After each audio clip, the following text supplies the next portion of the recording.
perspective of left, right, and or middle, if it applies.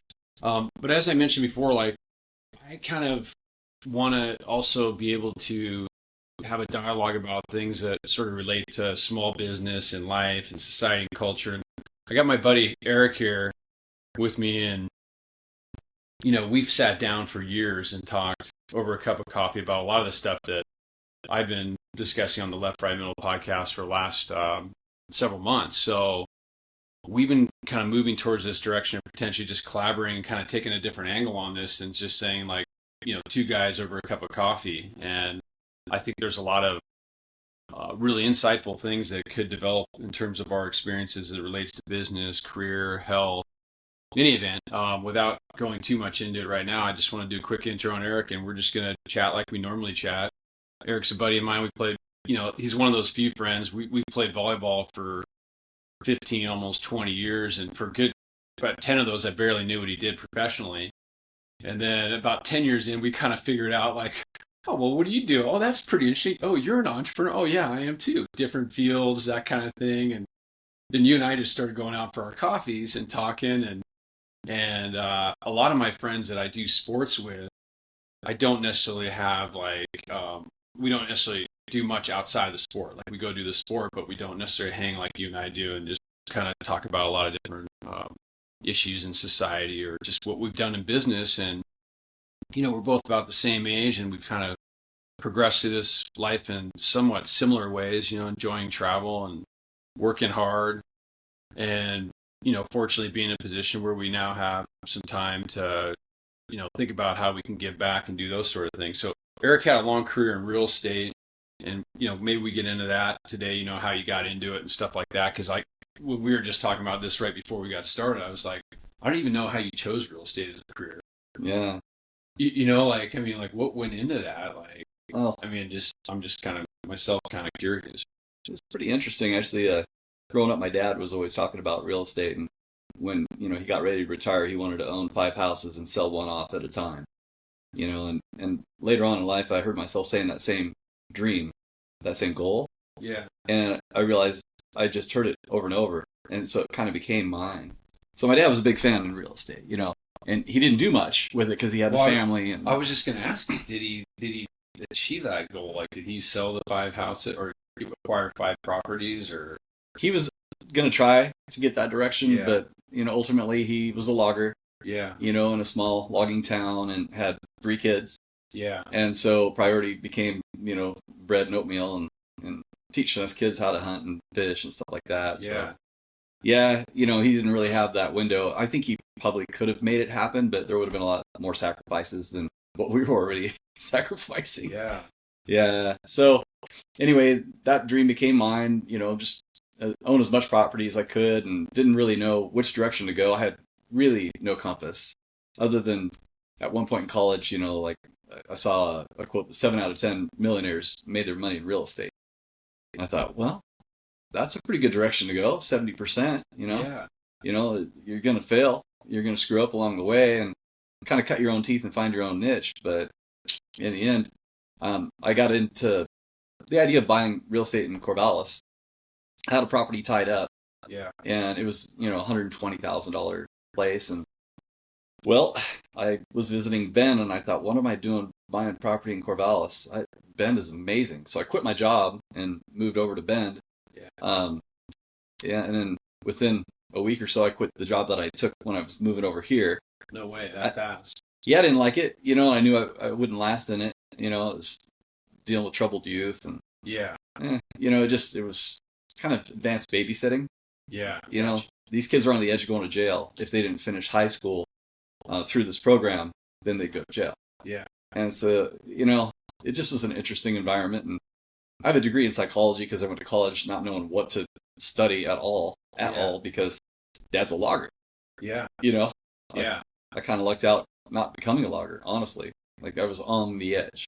What's weird is to me about that is how seeds get planted early in your life, and they're like little things like someone says to you that sort of put you on a different trajectory. Yeah. Or you have a vision or that sort of develops because you and I like I said, we've known each other forever. And when you were saying, he said, I might dream is to have 5 houses and retire kind of thing. Like, and then you kind of let that sink into your head somehow and say, okay, well that's an admirable path to sort of take. Like, how do I achieve that? Yeah. You know what I mean? Like, I mean, that to me, that kind of stuff is fascinating. And then the other thing is, I'm kind of listening to you. You're like, somewhere in there in your psychology. Ironic that was your major, but psychology. I love it when you're learning things about somebody that you know for 20 years and you're still learning stuff. I think that's a cool thing too. By the way, non sequitur, of course, but just put a pin in. But that you were also thinking about money though somehow. Like you had this idea that I want to make money. Absolutely. And I think that's I just wonder, I'm guessing most kids that have some ambition still think about that. I mean, like, because I think it's great to do something you enjoy for sure, but why do you think that money factored into it for you as like a necessity thing? Like you said, like, absolutely. Like, what was it about needing to make money? I mean, obviously, you chose a real estate career that you felt like it was important to do, I guess. And then I'll give you my perspective too, but I'm just curious on what yours is on that. Well, a lot of our life was dictated by a lack of money. And so knowing that it can be so constricting, I was really interested in finding out how I could make it more open as far as my options in life. Yeah. Whether it's travel or healthcare, a little kid in Oak Ridge, I'm 15, 16 years old.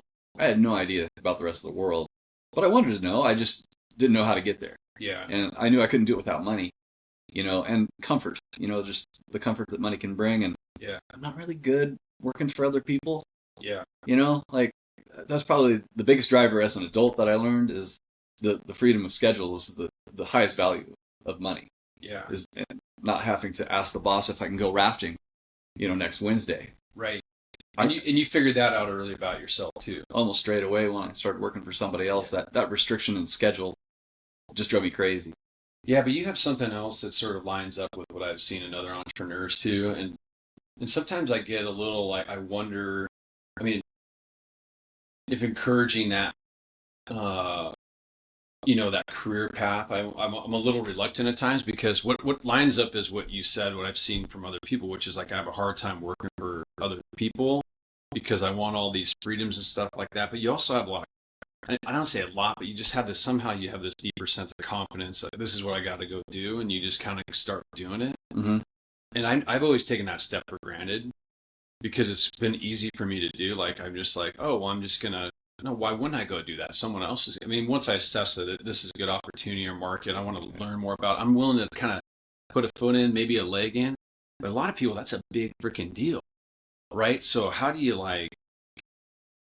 I don't know, like I'm thinking about younger guys and stuff and gals, like how do you take that first step and not feel like you're falling off a cliff kind of thing? Because when you buy a house, you got to get you got to take a mortgage out on it.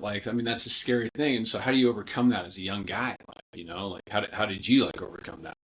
I was kind of lucky in a way. By default, I was a risk taker, through athletics, actually.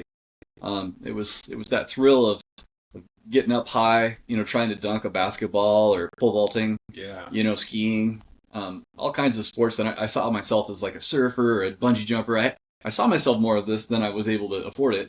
Yeah. But around town, the North Fork River runs right through Oak Ridge. And it's this swimming hole. There's one swimming hole called 3 Mile, and it's just outrageously challenging on almost every level. Swimming underneath the rapids, pinning your feet against a rock while the rapid kind of comes behind you. And, I'm 10, 12, 15, 17, 19, just cutting my teeth on risk tolerance in this swimming hole. And that was, of course, 3-wheelers and motorcycles and, goofing around with all kinds of everything else, 2 climbing trees, fill in the blank, rope swings. But to answer the question, I'd say anybody that can develop a relationship with risk at a young age with little things. Yeah. And stair step like a fish ladder your way up towards higher levels of risk would be a really good start. Don't feel like you have to go bungee jumping the first time. Maybe just jump off a 5-foot rock into the river. Yeah. And then work your way up and get good at that risk tolerance and those skills too. Yeah. Because you go too hard, too fast, you're gonna get hurt. Yeah. You get hurt too. Absolutely. Dude, I really like that parallel actually, because I'm thinking again, like for me, it's like pattern recognition. Like, how did you and how did we get to this place where we're in our, you know, middle-aged guys and we're, pretty young still, and we're able to retire, however you look at it. I mean, that's a very fortunate thing. And so, what was the pattern that happened there? There's luck involved in those kind of circumstances. Absolutely. But what you said was like kind of cool, dude, because I was thinking about like the risk tolerance thing, like going back, like same as you, man. I had a very similar kind of childhood philosophy. I mean, I would take the big ski jump and then I'd work it up a little bit. A couple times got hurt. Then I was like, well, I need to scale this back. That wasn't, it's not a great idea to take that much risk, right? Yep.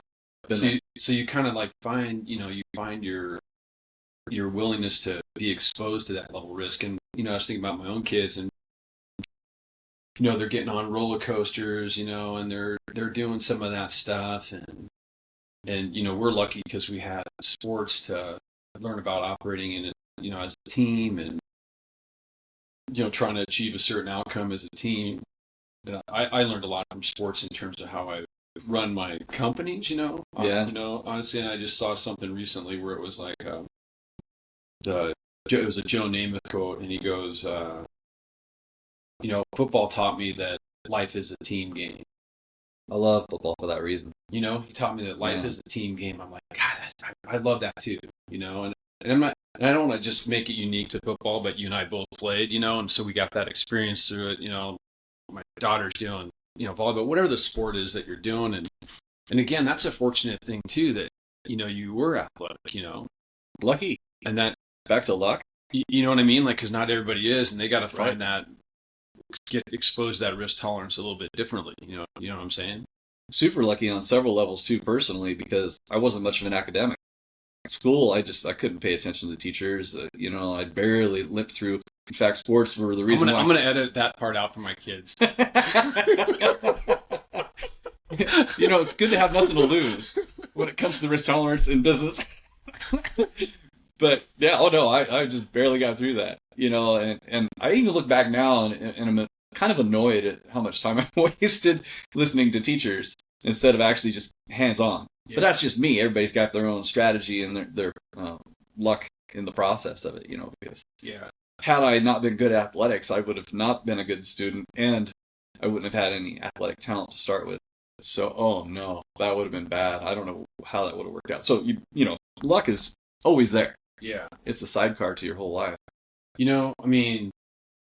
I mean, the academic thing is an interesting one because sometimes it's sort of a precursor to, like, even get into a career, right? If you want to be a lawyer, you got to get a law degree, right? You can't be like, oh, well, I don't like what they're saying in class all the time. You got to kind of muscle through it type of a thing. Mm-hmm. And as you know, I've got that legal background. I went to law school, but I never really saw myself as being a practicing lawyer. And it was sometimes hard to be in some of those classes that I knew I would never use, right? Like criminal procedure or something like that, or evidence class, right? Yeah. But I did enjoy the rigor of like what it was doing to my mind and making and challenging me, right?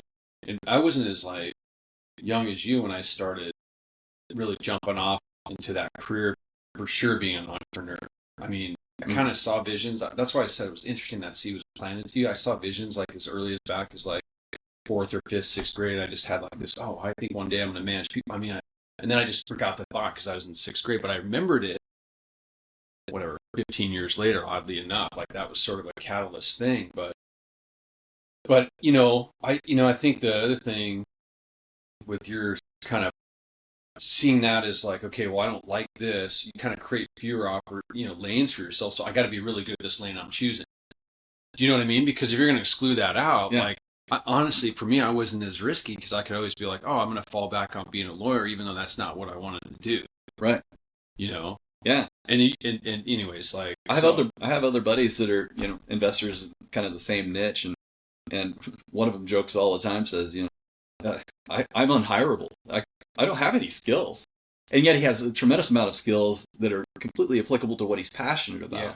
And I feel the same way. Like try to hire me to do something. I'm not that great of an employee. I really got to care about the business, and the owners better care about it as much as I will. And I can't turn that off, and it sometimes is torturous. And I think that's why I had a tough time almost immediately in the working world. I think I worked for 7 years for lendability. Yeah. And the first 2 or 3 years, I could have seen myself maybe getting into the work life and maybe, making a career out of it. But in the end, I couldn't. I knew I wouldn't ever fit Yeah. in a job environment, almost any job environment. I imagine I could probably kind of get creative and maybe a partner with some other kind of a business or company. But Yeah. if I didn't have ownership, I don't know. At a young age, I just knew that was Couldn't get up, couldn't get motivated, that sort of thing. And yeah. And I had a long ways to go. No seed capital, no tailwinds. Yeah. Knew I was going to have to take care of my family. Yeah. And it just somebody had to blaze the trail. It seems like, and so I had to take chances. Yeah. And it was really uncomfortable at first. Like the first house I bought was one to live in. Real easy. That wasn't scary. It was scary. Yeah. But it wasn't all that scary. The second one, to this day, was the scariest property I ever bought because it was a rental.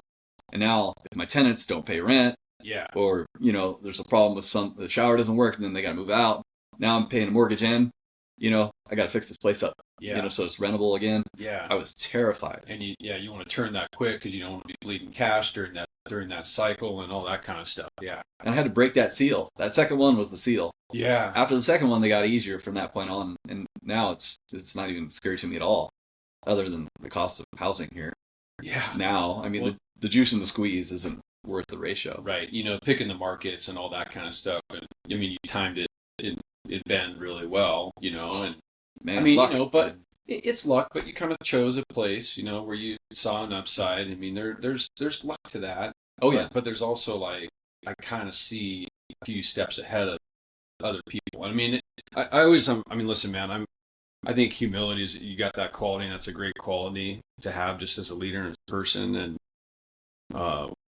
but somebody moving here today is different in Bend than it was 20 years ago. Like in terms of the opportunities that are available to you, the accessibility to different, I'd say careers, but also just getting in and out of Bend is easier. And so like, I mean, you kind of have to have some vision and just see a couple steps ahead. And some people see like 10 years ahead, and they do these amazing big things and make these 10 years investments, like, I don't know, like Elon Musk or somebody like that. I was never really good at that. I can't tell you 10 years from now exactly, but I could tell you, I could always have that feeling for like, I think in 2 years we're going to see a lot of this, right? Or if I can get here before this happens, Yeah. So there's luck, but there's also like, for some reason, you're kind of being able to see a little bit ahead, don't you think? Oh, certainly left Corvallis for, I mean, I could see the writing on the wall in this mountain town that there was no stopping it. I wanted to be here. Yeah. A lot of other people would want to be here and too. that got you excited to move here, and you're like, okay, I'm going to go make this happen. And who else is going to feel that way? And I'm not trying to promote this place. Trust me. Yeah. I think it's been great to us, on so many different levels. And it's a privilege I grew up so close to here. I'm 90 miles away from where I grew up. Yeah. So I didn't have to venture too far, which is also luck. Yeah. But I remember thinking of Bend as like kind of a expensive ski resort town back, and this is 1997. And I thought, well, there's no way I could afford to buy a place there. I should look in Corvallis because I was working at Hewlett Packard at the time there. Yeah. And I came over and started looking at real estate values, and prices of old beater houses right near downtown were 100 grand, plus or minus 20. Yeah. Great locations, and the houses were crusty and in poor shape and that sort of thing. And they're 100 years old. Most of them are almost 80 years old at the time. And I was like, man, this is crazy that the prices are the same as they were in Corvallis. Yeah. And that's when I made my decision. So there was there's foresight and more discernment to it, I guess, than what I'm saying. It wasn't all luck for sure. Yeah. But wow, there's a lot of places in the country you could have bought real estate and done okay. Yeah. Not like lit it up. So. Well, so like one thing I was just thinking about when you're just saying this, like on the real estate side, like you and I, like we listen to a lot of podcasts and like learn new stuff. We were just sharing something. We were both listening to this podcast for Basis. We're talking on Lex Friedman, but there's all these other ones that we've kind of gone through and stuff. So I was just kind of curious, like if this is just me, like because you are a learner and what you learn now, would you go down, would the younger you go down the same path, like career wise, or is there something in the world that's changed that's made you say, like, gosh, maybe I'd explore this thing, or what, knowing what I know now, like about financing or whatever it is, like I'm just, I was trying to answer this question for myself, dude. I want to hear your answer. You want to hear my answer? Yeah, frankly, trying to answer it. Yeah, so yeah, I've got one too, but yeah. Yeah, dude. Yeah, let's do that let's do that because I was like, I always think about my kids and my friends and how they're going to answer these same questions that we had to answer. Like what's available in the world. And I'll tell you how I kind of answered it a little bit. There were sort of these data points that came in, and some of them were through, this is how I answered it when I was younger, and what I would do again now differently. I'll talk about both those. When I was younger, I said, okay, well, talking to like my parents' friends, like that were business people, because I knew I wouldn't go that way. Who were the guys that were and gals that were like on the golf course, able to leave, and what were they doing with their lives? Like, how come they get to leave work, right? Yeah. My dad's an orthopedic surgeon, and he's working 12 hours a day every day, making good money, but always just working. I'm like, I don't see how he's figured out the formula. And he would even say when he was, we'd be on vacation or somewhere, he's like, well, I'm not making money when I'm on vacation because I'm not doing operations. Yeah. So my temperament kind of turned to like, well, how can I make money and still be on vacation? I mean, that's a really simple description of it. And so I knew that, those careers that were dollars per hour, that they weren't going to really line up, right, for what I needed to achieve, which was kind of what you were talking about, like having the lifestyle of like saying, okay, do this. So I looked at different things. Like, so one of my, parents' friends, they had like, he was a restaurant guy and had, developed a chain over the last 10, 15 years. And I talked to him, I go, how'd you get in the restaurant? How'd you end up with these 15 restaurants? And would you do it again? He's like, I don't know if I'd do it again because the whole thing's changed. Like we were able to buy the properties, build our restaurants on the property.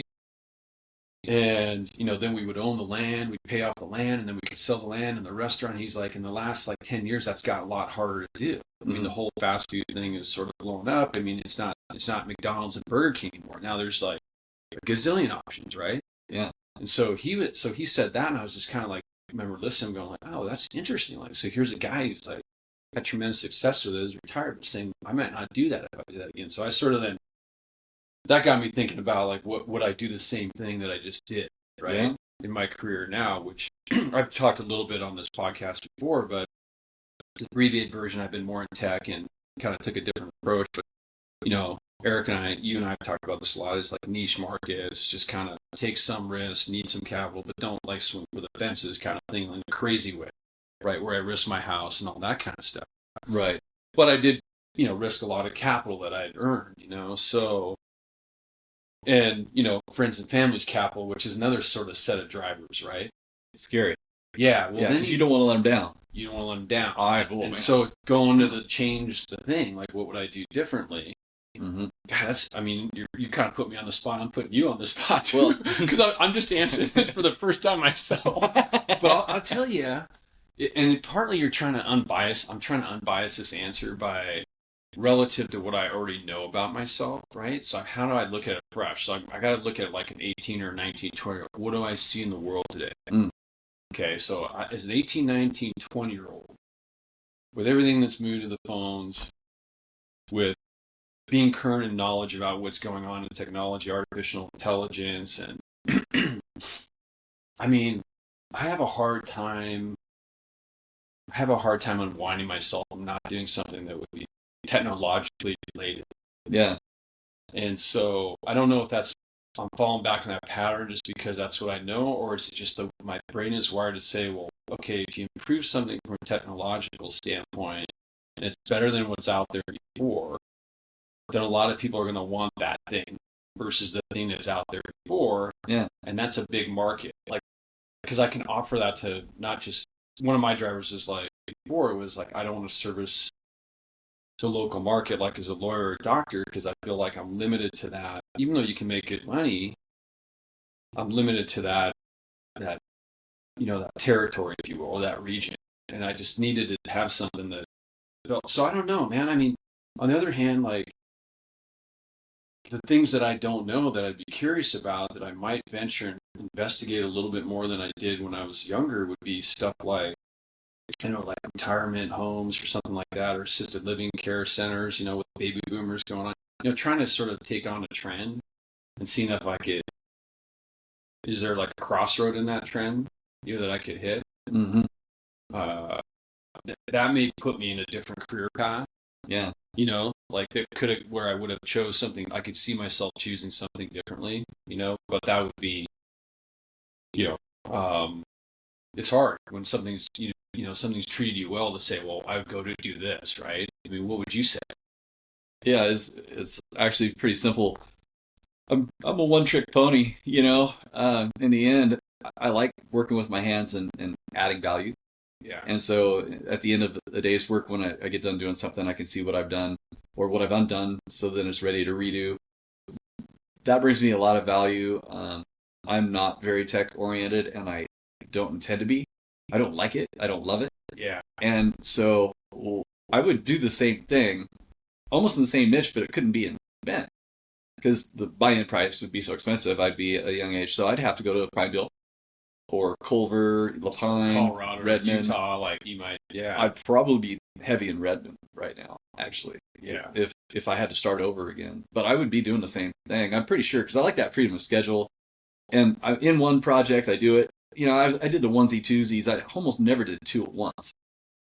So I'd be in one project, and in the middle of it, if something comes up that's really fun, like somebody's going on a ski trip or a rafting trip, or I just need a break, I can say, hey, I can just pull out for 3 days. Yeah. When I come back, I mean, I can get this project going again in a second. Yeah. And I never really had that much weight over me as far as like a bunch of people relying on me or, like you had employees. Yeah. And so, I mean, I had employees, but it was here and there, a plumber, here and there, sheetrocker. Yeah, as contractor, bring him in, do your stuff. And yeah. You make a good point. And that aspect of what you've done ends up being a little bit more attractive to me because I think one of the reasons why, and I mean, I love my employees and I love my last company in particular and the relationships that I forged, but you did have a level of responsibility and they were really good about it towards the end, of course. The last 3-4 years, I could go do what I wanted. I had a tremendous amount of freedom, coach sports, did all that.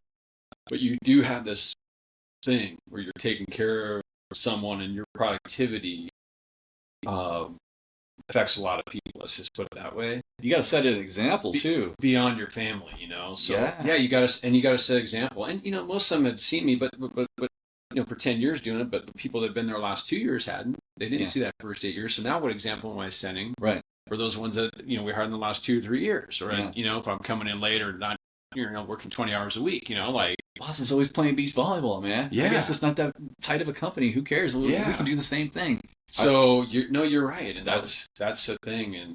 But I want to go back. I was just picking up something you said because I'm trying, just thinking about the context of like, other people listen to this and stuff, too, to some extent. But you said I wouldn't go into technology because I didn't like it, I didn't love it. And you just kind of said this in the scene.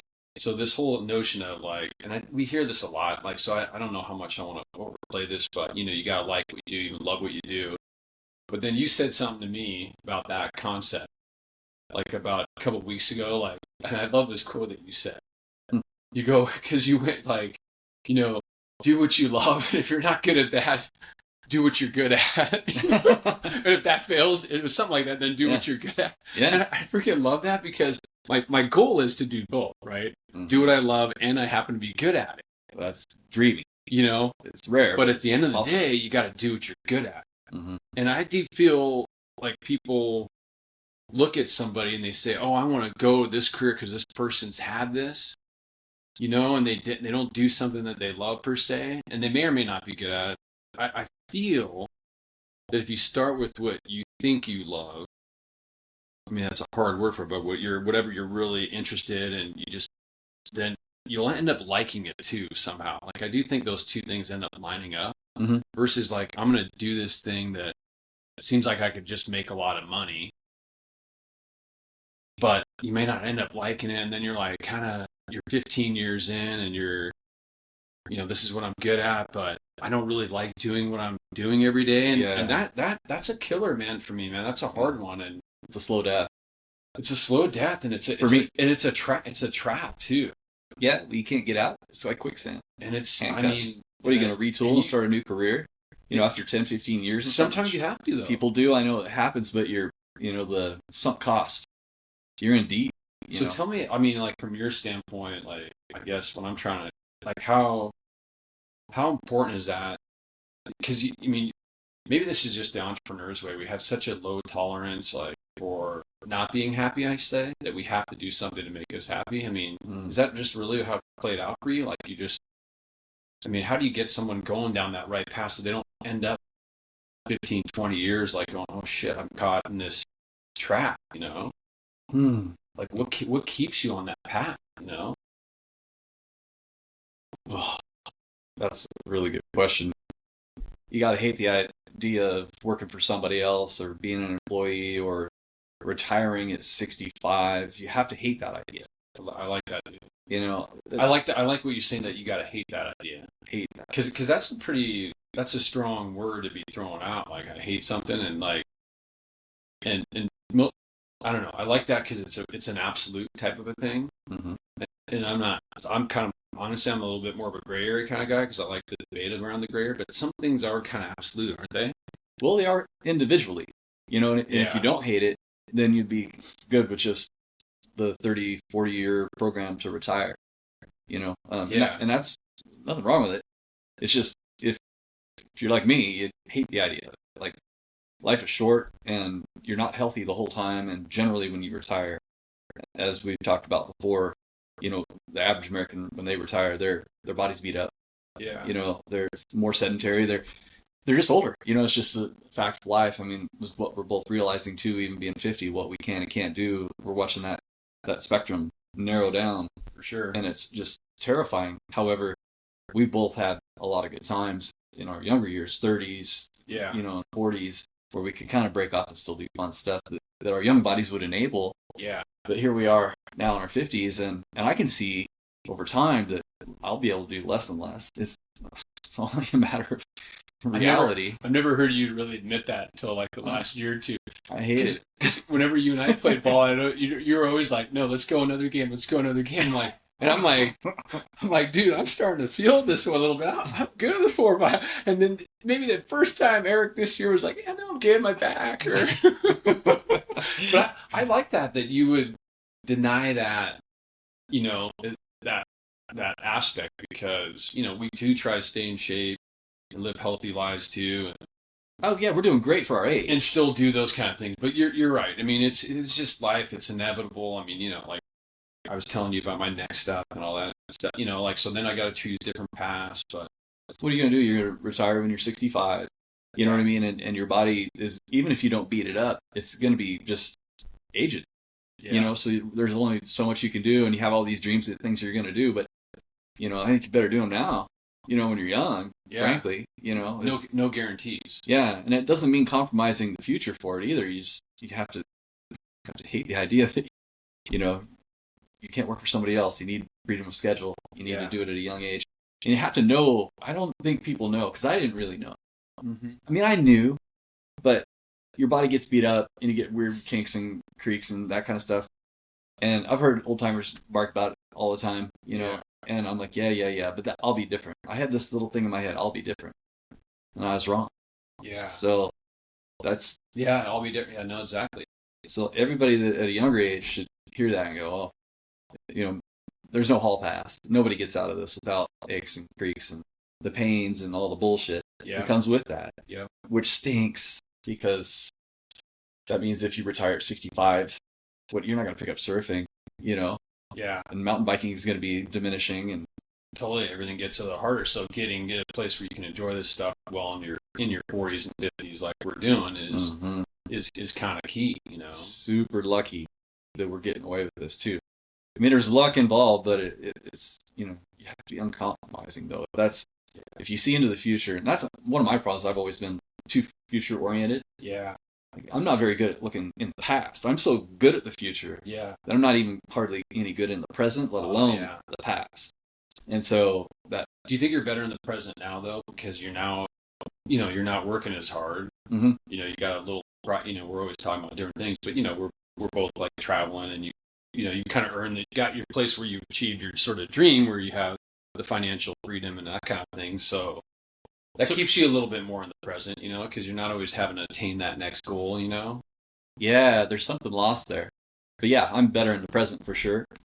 But I kind of miss that grind and knowing that I got to get out of the hole somehow. There's maybe the Oak Ridge in me or something, but logger in me. I hear you. Get out of that hole. Like put yourself in a position where you have to be successful, and that sense of urgency that sort of surrounds that in your day and stuff. I mean, I hear you, dude, on that, but the other side of that, though, is like, I feel like time goes pretty quick then, because you're always so preoccupied with everything you got to achieve during the day. And yeah. And, as I see myself, like you said, 50 going down towards the 60s or whatever, like, I want to make sure I'm doing all the things I want to do while I still can do them, more so than like achieving the next thing for me to achieve, from a financial standpoint. Right. Having said that, it's something I wanted to go back to with you was like, I was telling you, I was talking to all these, just kind of informal talks like this. We're having coffee and stuff like that. I'm out talking to people, and they're like, they're in their 50s and they're trying to make this career change, or their late 40s trying to make a career change. And I did a podcast on this thing, a couple of weeks ago or whatever, and they're just having a hard time with that transition. And I'm like, for me, I think my biggest fear, was when I was younger, like was getting in that sort of trap, and I actually have this fear for my kids too, like going out in the world, they're going to college, getting this, and because if it leads to you not being happy, then you got to make these like really big sort of changes, and I just don't.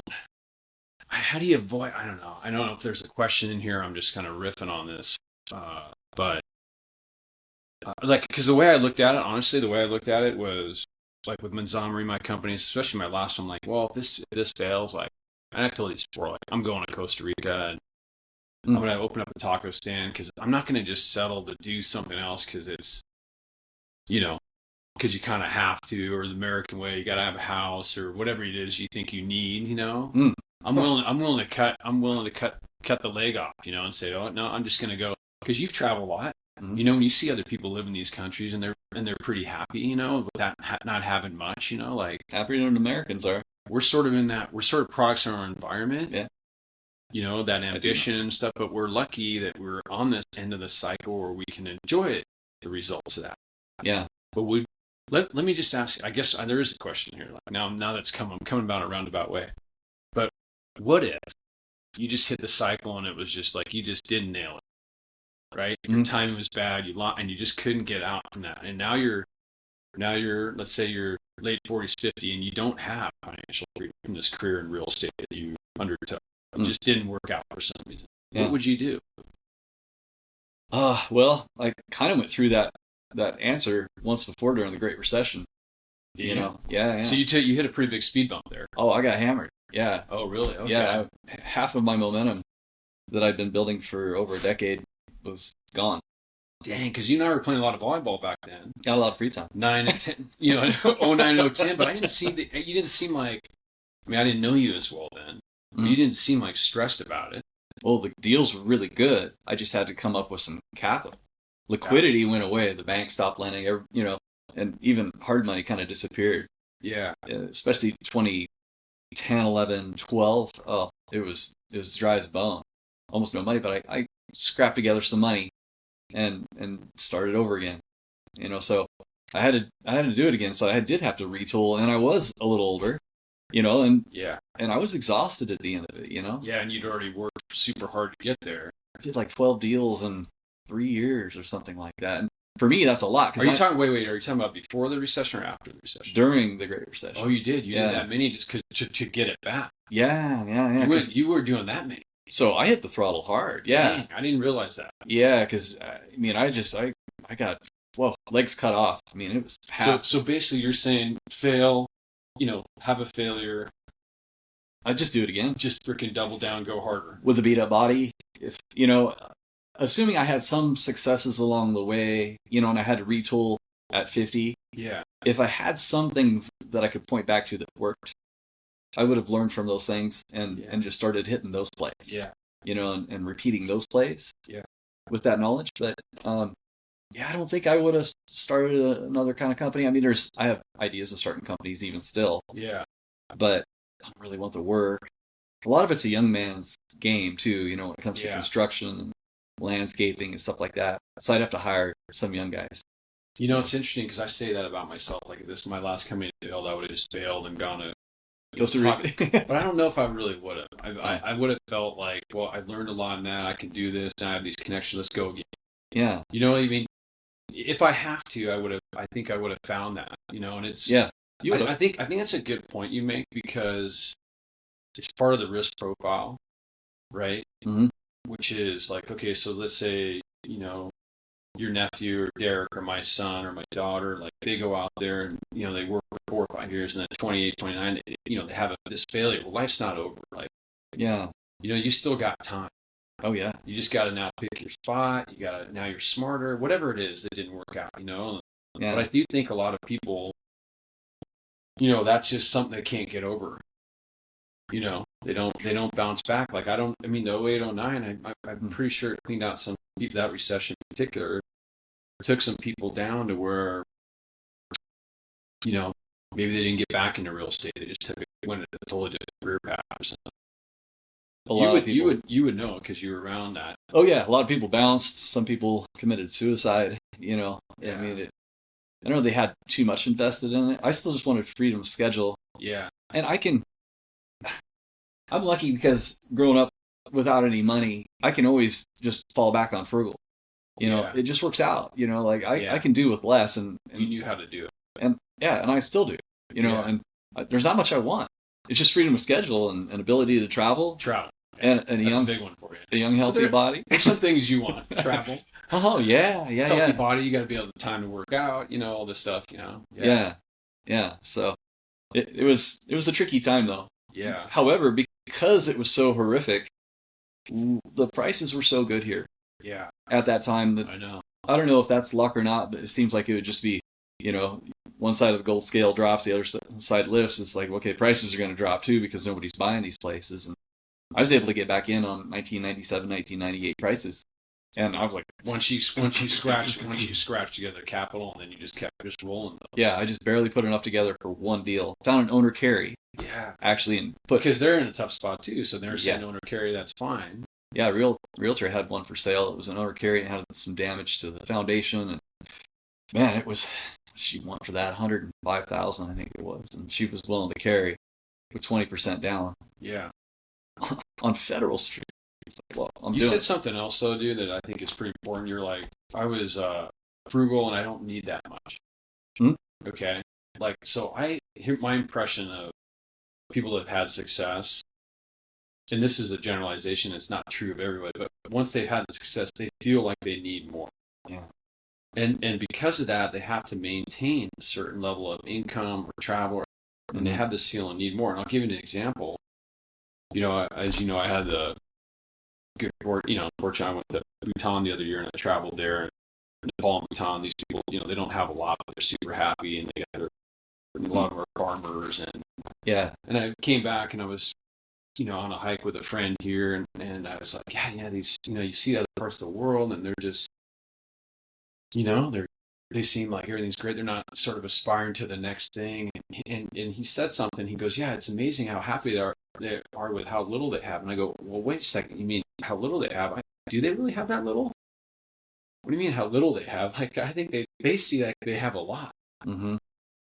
So you have this sort of perspective, like, there isn't that, if you're frugal, if you're used to being frugal, there isn't that much you need. But if you think that these things that's it attribute to your happiness, you're kind of stuck in that. And then you start thinking that's going to bring you happiness, and then you get on that fish ladder, and that never ends. I just heard something on a podcast the other day. Millionaires and billionaires were both asked, how much more money do you need before you really feel like you're out of the game or done? And they both said 2 to 3 times their current net worth. It never ends. It's in your mind. Crazy? Yeah, you're stuck with like that. A billionaire would say that. Billionaire, yeah. It never ends. If you're on that fish ladder, it never ends. Oh yeah. You know what I mean? Yeah, I do know what you mean, man. And I never really got on that ladder. Freedom of schedule. I mean, I reverse engineer all this all the time, trying to figure out really what was important to me. You know, Yeah. and freedom of schedule is on a pie chart like 80% of it. Yeah. And then the last 20% of the value of money it's really trivial Yeah. from there. Yeah. But that's how passionate I am about, I don't want to work for anybody, and I really don't want anybody working for me. Well, so this is another thing I think about a lot related to this. Like you came from, humble, modest beginnings, a logger town, logger dad. Like you said, frugality was just part of the fabric because you guys, if you don't have as much money, you got to deal that way. The whole town was that way. So I worry about that. In a scenario where if I've had success and my kids are able to have material things at a young age, mm-hmm. And does this build this is the standard. This is, if you have this, then you'll be happy. It's mm-hmm. sort of what it projects. It's not. I'm not saying that's what you need, but that's just what I happen to have now. Like say, like a nicer house, where So, yeah. Do you set that sort of psychological expectation, and that really worries me. As it should. That really. But I will say this because I look at my own experience, which is different than yours. This is why we have all these parallels, but one of the big differences, and this is why I believe anybody can do it at any level, and they just need to kind of, wherever they come from, they can figure out the right balance and still have the freedom like you and I do. Mm-hmm. Because I didn't come from that same modest at beginnings, right? I have a dad who's an orthopedic, like we have a good lifestyle, right? We have a big house. But the psychological thing was real. I was like, oh, well, I need this to be happy. Well, what if I hadn't achieved that? At what point do I say I don't need that to be happy? Yeah. Right? Or they had they had nicer cars than even I drive today. Like, because at some point I calculate, I don't need a nice car. That's not my thing. Yeah. Right? Yeah. But I think people just feel like if I don't have this, then I'm not happy. And I just think I don't think that's why I was going back to the Costa Rica thing. Like, no, man, that's not going to, for me, it's all going to be about being able what I want to do every day. As long as I can do that, I'm pretty happy. If I can't do what I want to do every day, and I know I need to work, like I'm under no illusions. Some of that has to be work, so I better enjoy my work. But another part of that needs to be volleyball or whatever else like we were talking about. Yeah. And there's, to your point, like you said, your slice of the pie, that freedom of schedule was the biggest one. I would wonder what would you tell like a younger self, like what are the three things that that you got to kind of have in your life to be happy. I mean, again, that's unique to everybody, but like, I don't know, what do you think that they are? Like, is it that just the freedom of the schedule and friends and family, health, and then it's got to be freedom of schedule is number 3. Yeah. But if you're not healthy, none of it matters. Yeah. And if you have no friends and family to enjoy it with, then that's pretty fruitless too. Yeah. So pretty generic answer really when it's said and done. But the freedom of schedule might be a little less generic, but I feel like I had an advantage kind of talking about like our 2 different upbringings and that sort of thing. I feel like I had an advantage that I had nothing to lose, Like what am I going to land back on a dirt floor? Well, I've done that. I can do that again. Like I didn't have that expectation. I did have a poster on my bedroom wall of a Ferrari 308 GTO. I think I had the Porsche Magnum PI. The one I never bought. Now I don't even want. I don't want it either now. No, the Ferraris are rattle traps. You know what I mean? Like, and overly priced. Yeah. And you can't get anybody to work on them. It's actually just clutter. Yeah. It cuts into your freedom of schedule. Yeah. Yeah. Yeah. So lots of dreams have changed over the years. They've really just stayed pretty simple. I mean, the traveling was the part that by far, the most outrageous for me. I never expected I'd leave the country or be able to bounce around a little bit even. I want to kind of put a pin in that one because at some point I want to talk about the travel thing and our lives, like, how important is that earlier in life, how important is it sort of looking forward, because I think it could be really cool. But I was just thinking of something, since we're on the business angle today, and we might not be on it, next time we have our coffee on this, but like, what do you think, like, and I'll answer this too, because I haven't ever answered this myself in the podcast. I'm just sort of thinking, as you and I always do when we're having our coffee, like, I'm just thinking, I was like, what are 3 skills do you need to like? Yeah, now that you chose the market, but like, what skills do you have that you think you need to be successful in any career? Mm. Any career. Ooh. Like any career, like what traits or whatever did you exhibit that you feel like, hey, by doing these things, so one comes to mind about you. Huh. If you want to think about it, like one comes to mind about you that I always love this story, how we got the Old Mill volleyball courts. Oh, yeah. And that was just initiative. Oh, yeah.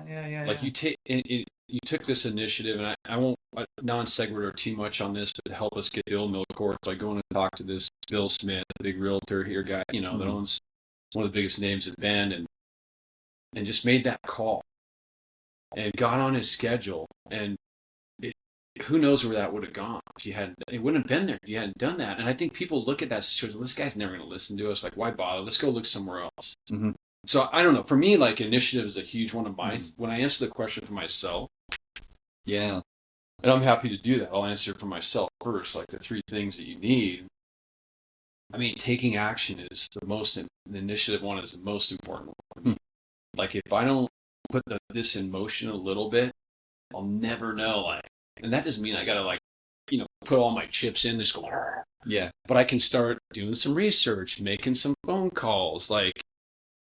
And I always looked at it like every day, if I just did a little bit, then it could kind of lead to something that was bigger. Like, everybody thinks like you start these companies and you're like, oh, I just had this great idea and I just freaking did it like that day. And I hired 10 people, we started doing it. No, that's not what I did.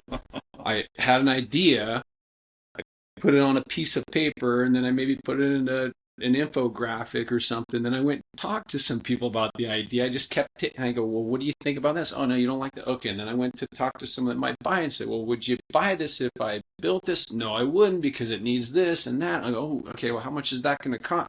So it was just a little initiative.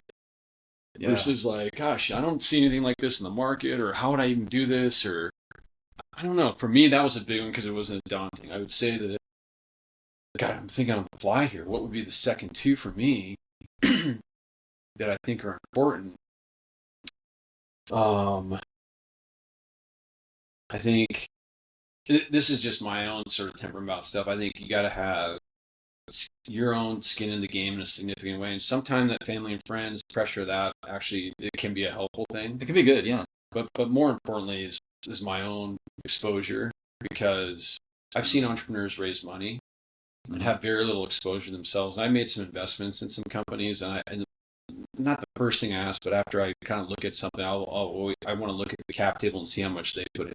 Now, if it's a young person and 10,000 is all they can afford to put in, but if that's a big percentage of their portfolio, then I know that they've taken a lot of risks. But if they're asking for a lot of money and they're not putting it, then I know that they're not. So for me, by having myself on the hook so much, I always felt that extra drive. Now I didn't want the full hook like all the time, like every asset I've ever made in my last venture, but it was going to hurt, right? Oh yeah. I think the other thing, God, I'm putting myself on the spot for 3. I guess the initiative, investment. I mean, I'm just a learner. Yeah. The third thing for me is learning. Like I've never felt like I've had all the answers, and I still don't. I'm still stumbling around.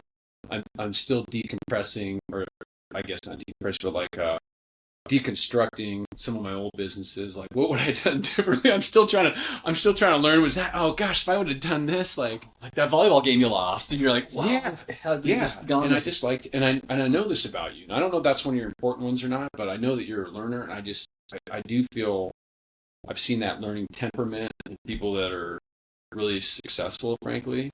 Yeah. It just is one of mine. I don't understand where it ever really came from, but honestly, it just kind of bugs me when people think they have all the answers. And even when they've been successful, and since that's always bugged me, I've never wanted to feel like I have all the answers, Right.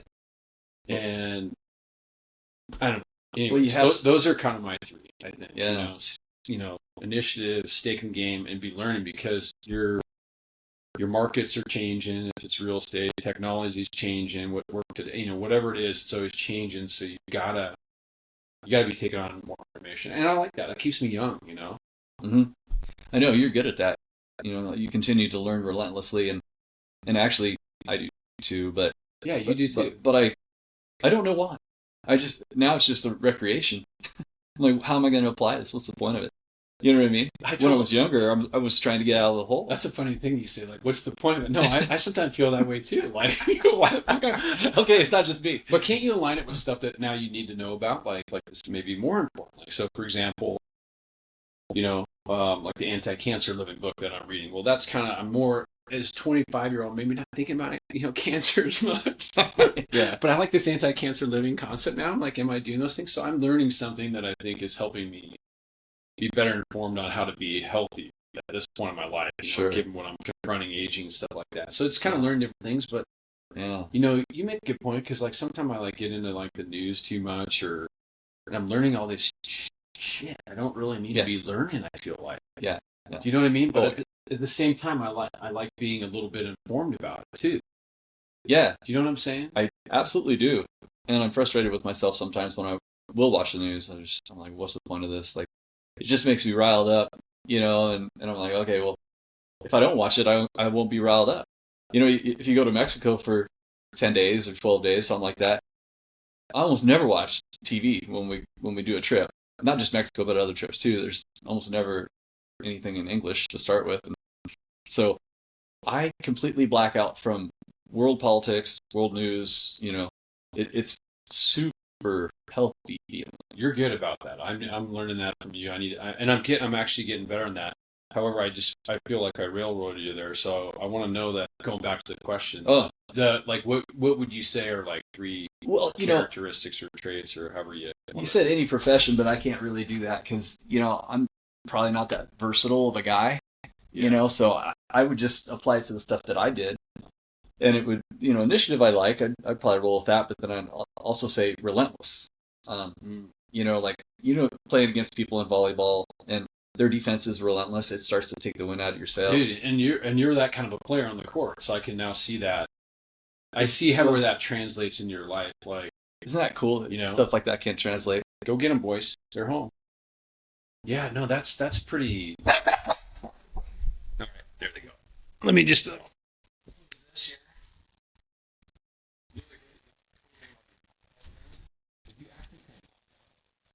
Oh yeah. Yeah. That's right, you mentioned it. Yeah. But anyway, so go on with your thing. Like, you were like, I almost have to say the third one, from the hip here, because I haven't had a lot of time to think about this answer. But this is why I like to have these conversations when you and I are having coffee. Yeah. Because I think when you get when you do the thing that's just like intuitive, that's the answer.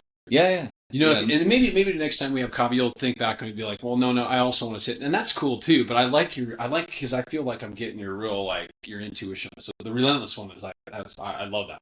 Well, that's why I love podcasts too. Is it's just kind of just banter, that competitive thing in sports, being relentless and relentlessness is to your goal, to your plan.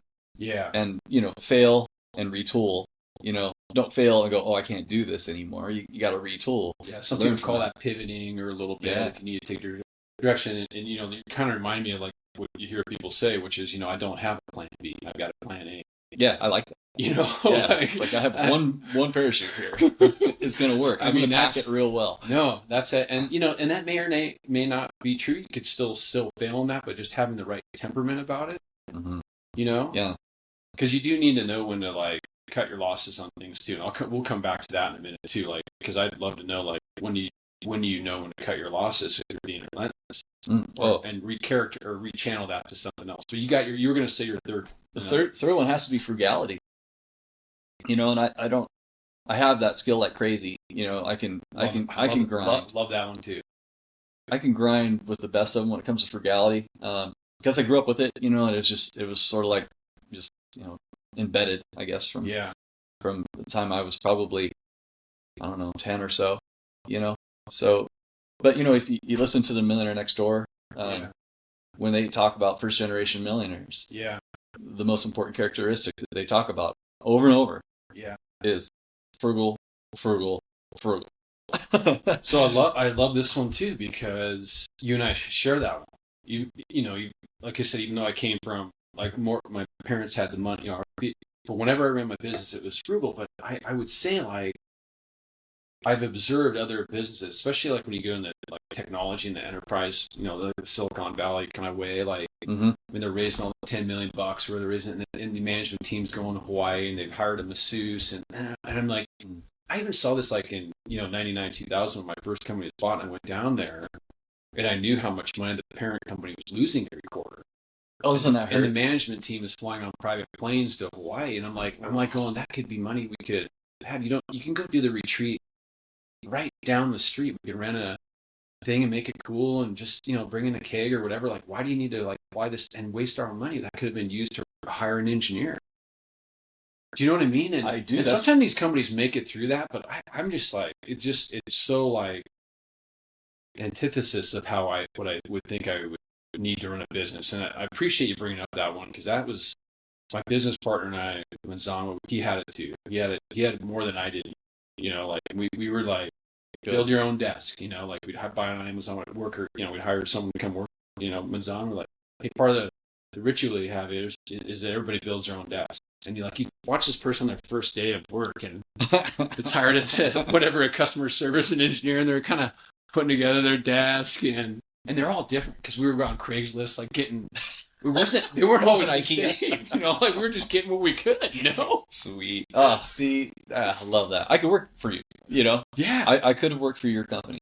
I'm not tech, but I could, because of the frugality and that ethic. I like hearing you say that, because I feel like not everybody has the temperament of being an entrepreneur and taking a risk. And I feel like that's an unfair expectation to have of people. You have to do what you've been put on this earth to do, because you're wired that way. You're just wired that way. So it's the way you think. But when I was running my businesses, especially the latter ones, when I was young, I wasn't thinking this way at all. I just wasn't. I just thought you work hard, everybody follows you. That's not necessarily true.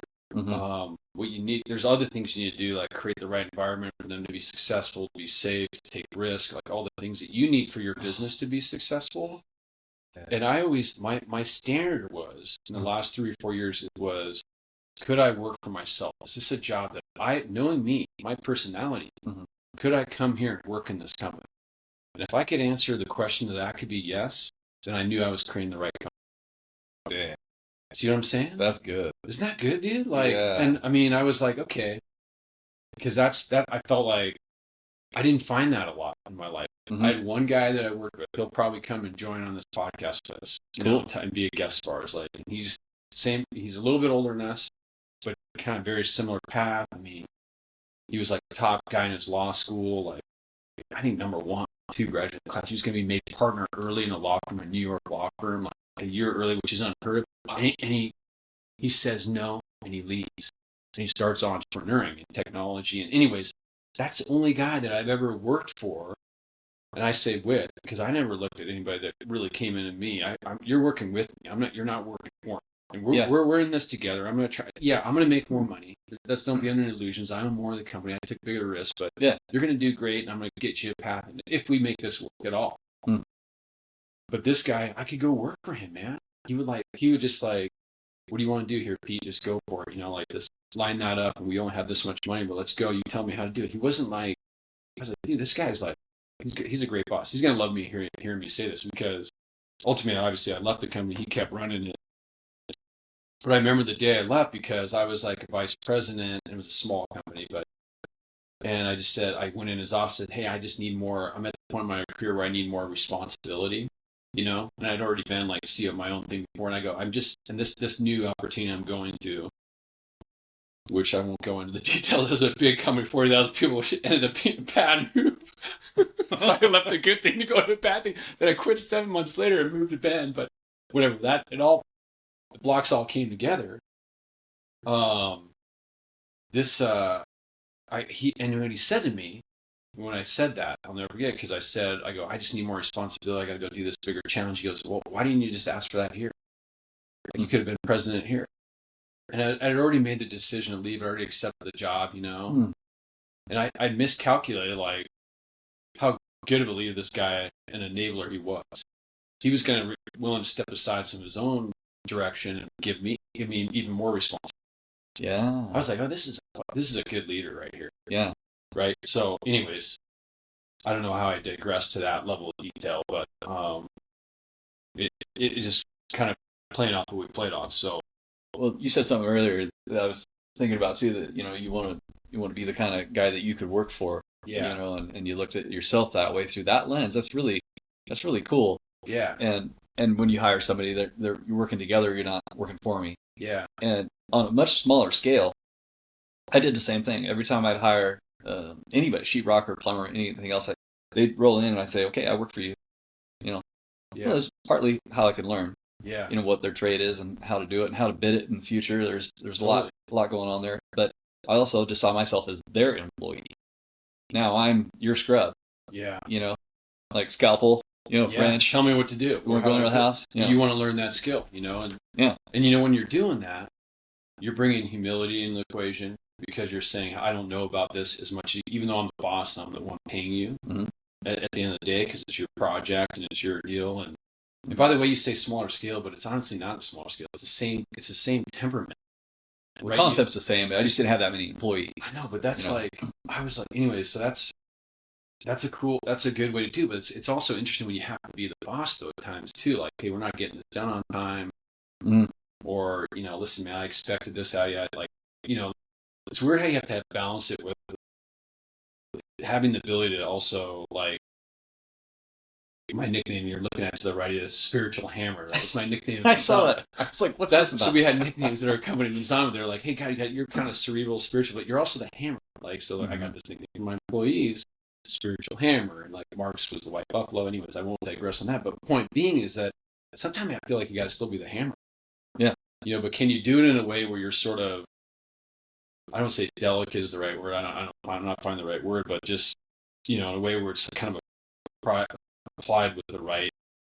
I don't know, right sort of. You have energy, You have that talent, those skills. I do not. Yeah.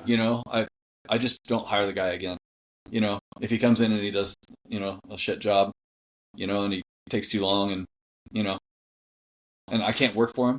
Like, he won't let me work for him because he wants to goof off.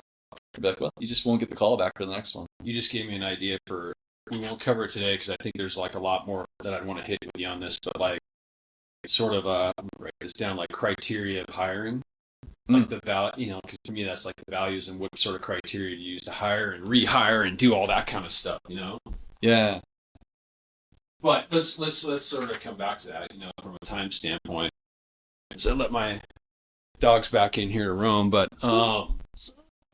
man, this is good, dude. Okay. All right.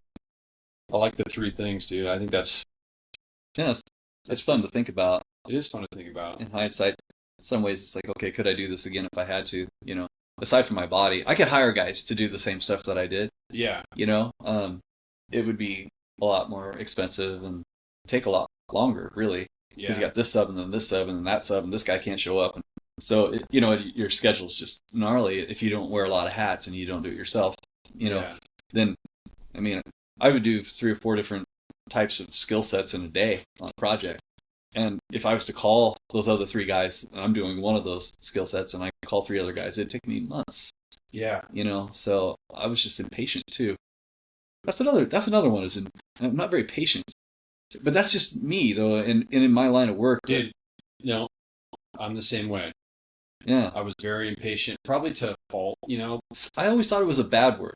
I always thought it was. Yeah. No, you're right, but it's not. I don't see it as bad of a word as I used to. No, I don't either. Yeah. No, because you want to see the product. And by the way, when you're impatient, it can be very difficult to work for other people that aren't progressing an agenda, especially a big company. Oh man. Where there's a lot of like wasted cycles and time. And again, this is how you and I, we find our way into entrepreneurism in different ways. But, I'd kind of gone in and out of that world a little bit. I had some jobs where I was, somewhere for 2 or 3 years, even in my 30s, but those particular places gave me a lot of flexibility in my environment to really do whatever I wanted, even though it's part of a bigger, I was a cog in a much bigger deal, right? So, yeah.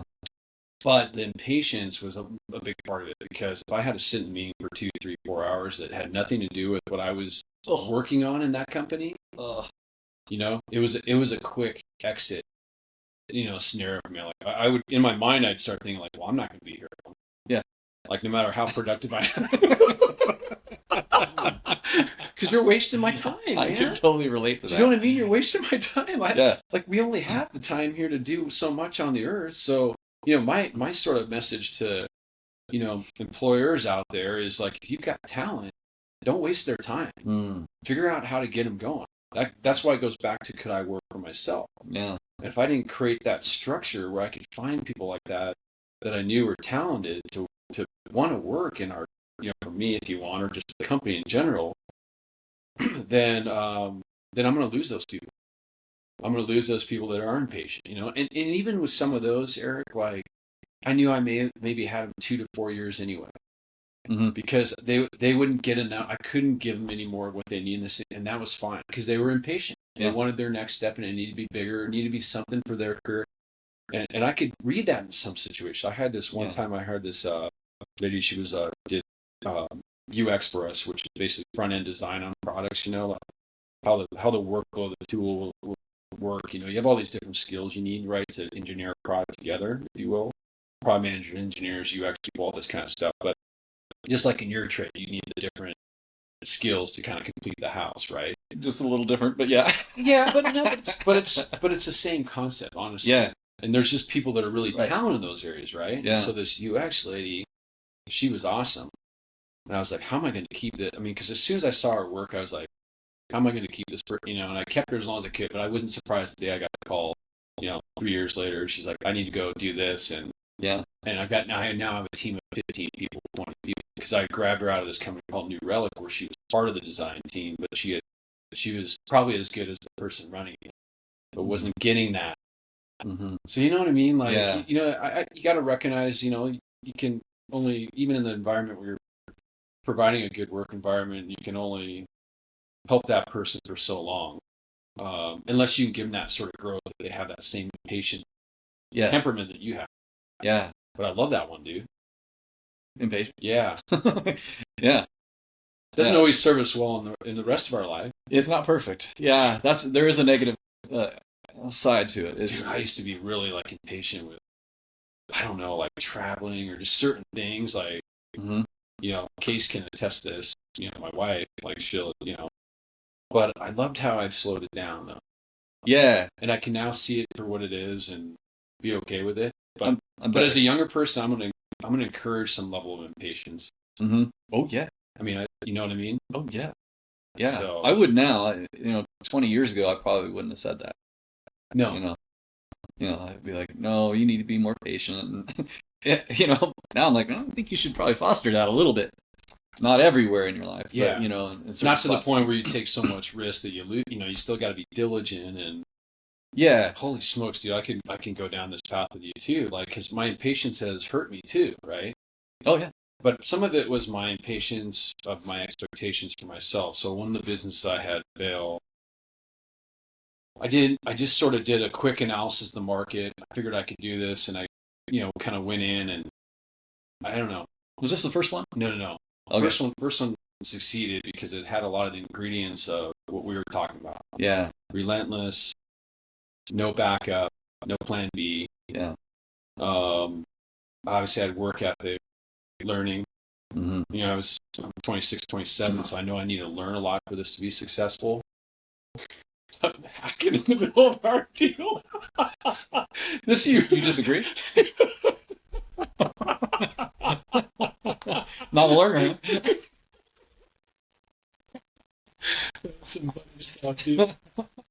Anyways, I want to cover that. Let's do that another time, man.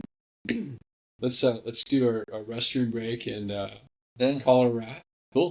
Does that sound good with you? That sounds good. Always good chatting with you, my friend. 100%. Until next time, we get that next cup of coffee. All right. Cheers, brother.